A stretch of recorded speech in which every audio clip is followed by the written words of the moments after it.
ಅವನು ಯಾರು ಸ್ವಾಮಿ? ಶ್ರೀರಾಮನ್ ಭಕ್ತ ಅವನು. ಯಾರು ಕಿಮ್ಮತ್ ಏನಿಲ್ಲ, ಅವರೇ ಬೇಕಾದ್ರೆ ಕೈಯಿಂದ ಹಾಕ್ತಾರೆ. ಪ್ರೀತಿ ಇದ್ದ 10-20 ಕೊಡ್ಲಿ, ನಾವೇನು ಯಾರು ದಂಡ್ಸಲ್ಲ. ಅವ್ನು ಯಾರೋ ರೋಡ್ನಾಗ ಕೇಳಿ, ರೋಡ್ನಾಗ ಕೆರೆಗಳು ಇಲ್ಲಿ ಮಂಗ ಸತ್ತಿದೆ ಅಂದ ಕೂಡಲೇ ಅದನ್ನು ರಸ್ತೆನಲ್ಲೇ ಇಟ್ಟು ರಸ್ತೆಯಲ್ಲಿ ಹೋಗಿ ಬರೋರ ಕೈಲಿ ಹಣ ವಸೂಲಿ ಮಾಡ್ತಿರೋದನ್ನು, ಅಂದರೆ ಆ ಮಂಗನ ಶವ ಸಂಸ್ಕಾರ ಮತ್ತು ಅದರ ಮುಂದೆ ಗುಡಿ ಗೋಪುರವನ್ನು ನಿರ್ಮಿಸಲಿಕ್ಕೆ ಹಣ ವಸೂಲಿ ಮಾಡ್ತಿದ್ದ ದೃಶ್ಯವನ್ನು ಕಂಡು ನಾವು ಡಿಗ್ರಿ ಓದ್ತಿದ್ದಾಗ ನಡೆದ ಒಂದು ಘಟನೆ ಈಗ ನೆನಪಾಗ್ತಿದೆ.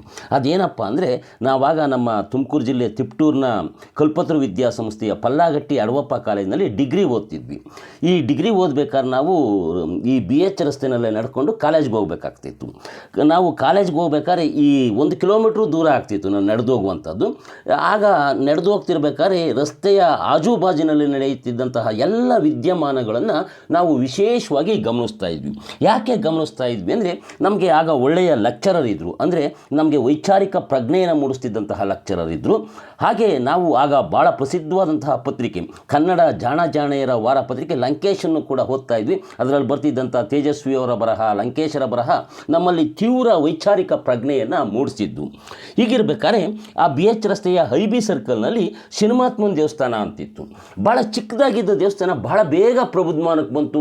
ಭಕ್ತರು ಸಾಲ್ಗಟ್ಟಿ ನಿಲ್ಲಕ್ಕೆ ಶುರುವಾದರು.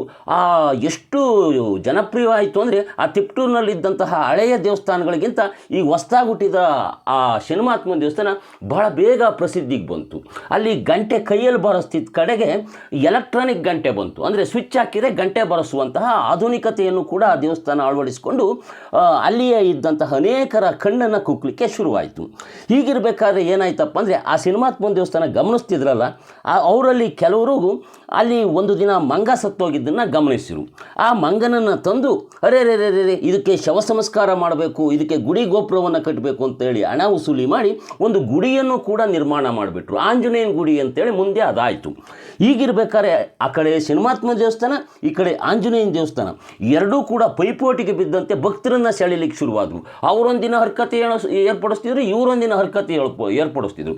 ಮತ್ತು ಈ ಆಂಜನೇಯಗೆ ನಡ್ಕೊಳ್ಳೋದ್ರಿಂದ, ಈ ಶನಿಮಾತ್ಮಗೆ ನಡ್ಕೊಳ್ಳೋದ್ರಿಂದ ನಿಮ್ಮ ಕಷ್ಟ ಸುಖ ರೋಗ ಎಲ್ಲ ನಿವಾರಣೆ ಆಗ್ತವೆ ಅನ್ನುವ ರೀತಿಯಲ್ಲಿ ಹಬ್ಬಿಸಿ ಭಕ್ತರನ್ನು ಸೆಳೆದು ಅದನ್ನು ಒಂದು ದಂಧೆಯನ್ನು ಮಾಡ್ಕೊಂಡ್ಬಿಟ್ಟಿದ್ರು.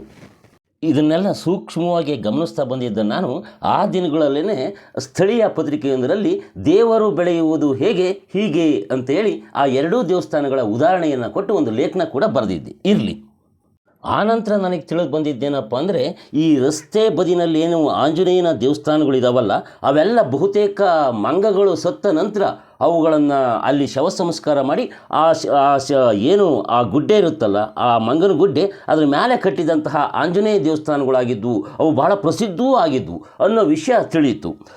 ಅಂದ ಹಾಗೆ ಆ ತಿಪ್ಟೂರಿನ ವಿಷಯಕ್ಕೆ ಮುಕ್ತಾಯ ಹೇಳ್ಬಿಡ್ತೀನಿ. ಮುಂದೆ ರಸ್ತೆ ವಿಸ್ತರಣೆ ಆಯಿತು. ಆಗ ಆ ಆಂಜನೇಯನ ದೇವಸ್ಥಾನವನ್ನು ತೆರವುಗೊಳಿಸಿದರು, ಈ ಕಡೆ ಆ ಶನಿಮಾ ದೇವಸ್ಥಾನವನ್ನು ತೆರವುಗೊಳಿಸಿ ರಸ್ತೆ ವಿಸ್ತರಣೆಯನ್ನು ಮಾಡಿದರು.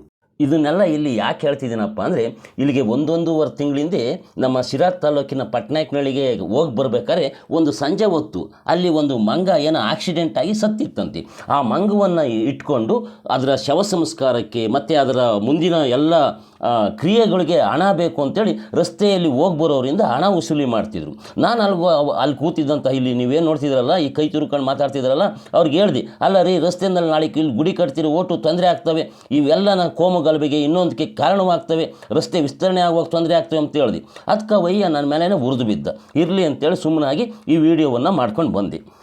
ಯಾಕೆ ಹೇಳ್ತಿದ್ದೀನಪ್ಪ ಅಂದರೆ, ಹೀಗೆ ಸುಮ್ಮನೆ ಒಂದು ಮೌಢ್ಯದಿಂದ ಮಾಡುವಂತಹ ದೇವಸ್ಥಾನಗಳು ಹೇಗೆ ಮುಂದೆ ಕಮ್ಯುನಲ್ ಗಲಾಟೆಗಳಿಗೆ ಮತ್ತು ಈ ರಸ್ತೆಯ ವಿಸ್ತರಣೆ ಕಾರ್ಯಕ್ಕೆ ಅಡ್ಡಿ ಆಗ್ತವೆ ಅನ್ನೋದನ್ನು ತಿಳಿಸುವುದಷ್ಟೇ ನನ್ನ ಉದ್ದೇಶ ಆಗಿದೆ. ಮತ್ತು ನನಗೂ ಕೂಡ ದೈವ ಭಕ್ತಿ ಇದೆ, ಮಂಗನ ಮೇಲೂ ಭಕ್ತಿ ಇದೆ, ಆಂಜನೇಯನ ಮೇಲೂ ಭಕ್ತಿ ಇದೆ. ಆದರೂ ಕೂಡ ಈ ವಿಷಯವನ್ನು ಹೇಳಬೇಕು ಅನ್ನೋ ಕಾರಣಕ್ಕೆ ಈ ವಿಡಿಯೋವನ್ನು ಮಾಡಿದೆ. ಈ ವಿಡಿಯೋ ಇಷ್ಟವಾದರೆ ಒಂದು ಲೈಕ್ ಮಾಡಿ, ನೀವು ನೋಡ್ತಿರುವ ನೇಟಿವ್ ನೆಸ್ಟ್ ಯೂಟ್ಯೂಬ್ ಚಾನಲ್ಗೆ ಸಬ್ಸ್ಕ್ರೈಬ್ ಮಾಡಿ. ನಮಸ್ತೆ.